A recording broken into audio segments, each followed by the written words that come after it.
Okay, so now what we're going to do is we're going to make just the little claw assembly right here. So we're going to open up a new assembly file,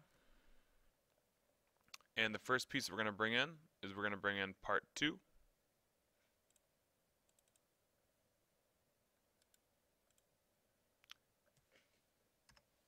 And then we're going to bring in our claws. So remember we have the part that has the movable finger and the part that does not have the movable finger. So we're bringing them both in, one of each.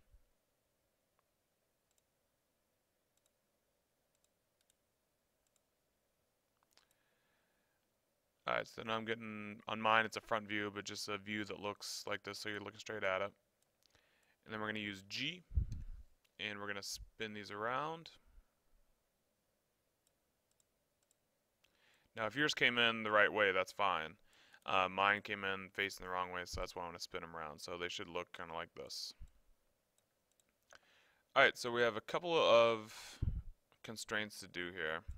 I'm going to go ahead and just line mine up so that they're pretty much exactly where they're supposed to be. Eventually they're going to get stuck in here, but it's a little bit easier to do my constraint when they're out a little bit. Alright. So, first thing we're going to do, we're going to center the hole with the hole.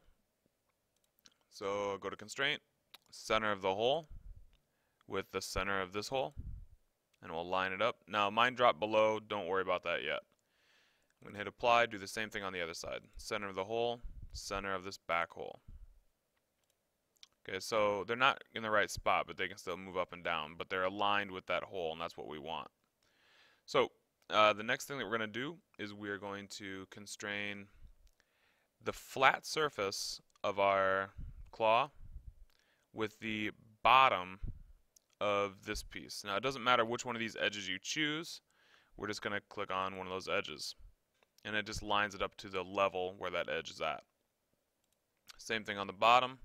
We're going to do the top of this claw to this bottom edge here. So now they're lined up and they both can move.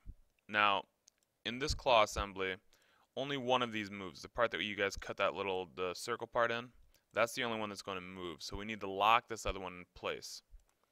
Now the way we lock it in place, I'm going to kind of spin it around. So this one we do not want to move. We want this one to be kind of straight. This is the only one that's going to open and close. So we're going to use an angle constraint. So I'm going to click on constraint, and I'm going to go to angle, and we're using two pieces. So we're going to use a directed angle, and we want this outside flat bit the same angle as the side of our part 2.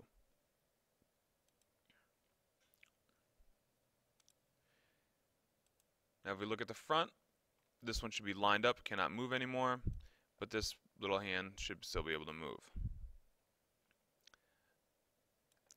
Alright, so last thing that we need to put in then are our little pegs that would, if we made this in real life, that would keep these two pieces together without falling apart.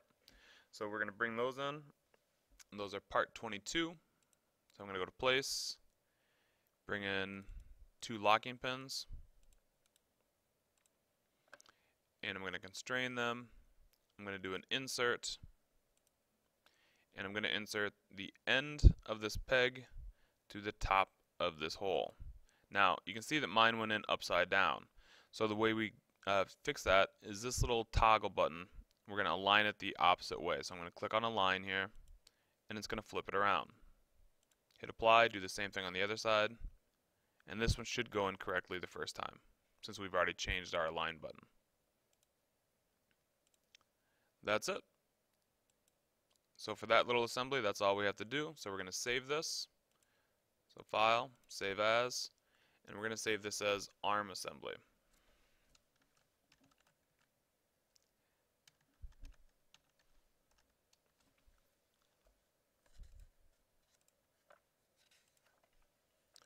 Now we're not quite finished with the arm assembly. We're going to bring some more stuff in just to get it all done. So we're going to bring in part 7 next.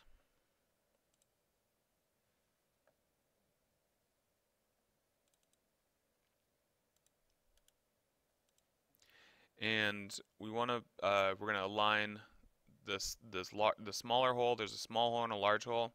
We're gonna align the small hole with the hole here. So I'm gonna go to place. I'm sorry. I'm gonna go to constrain, and I want this hole aligned with this hole. So you can see it's aligned there, but it still flips up around. And we want to make sure that the large hole is on the same side as the movable claw. So I'm going to flip this guy around so it's on the same side. And then we're going to do two constraints here. One is going to be the flat surface to one of these edges. Okay, it doesn't matter, just make sure it's an edge and not the flat surface. And then we're going to do an angle constraint. So I hit apply, angle. We're using two things. So directed angle, and we want the top of this the same angle as the top of this.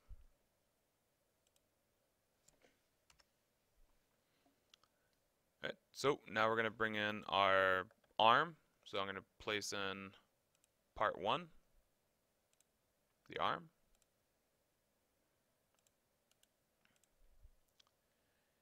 And I want to tilt this up so that I can see all the way through both of these holes. So now I'm going to use my insert constraint, and I'm going to insert the end of this rod, and I want to make sure I get all the way in the back. So you see how there's different sections that you can go to. You want to make sure you're just all the way in the back.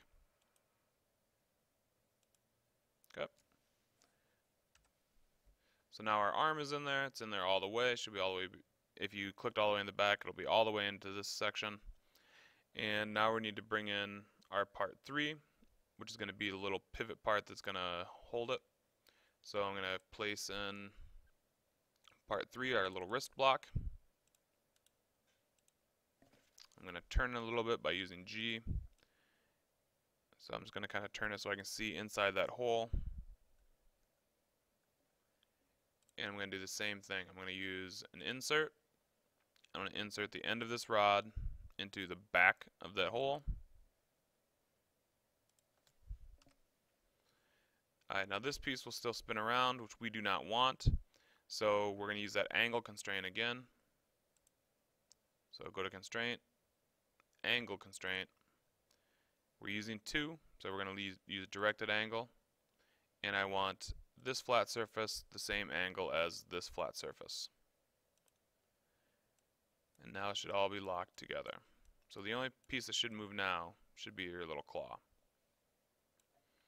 And that's the end of our arm. So we've already saved this one time, so I'm just going to hit the little save icon again.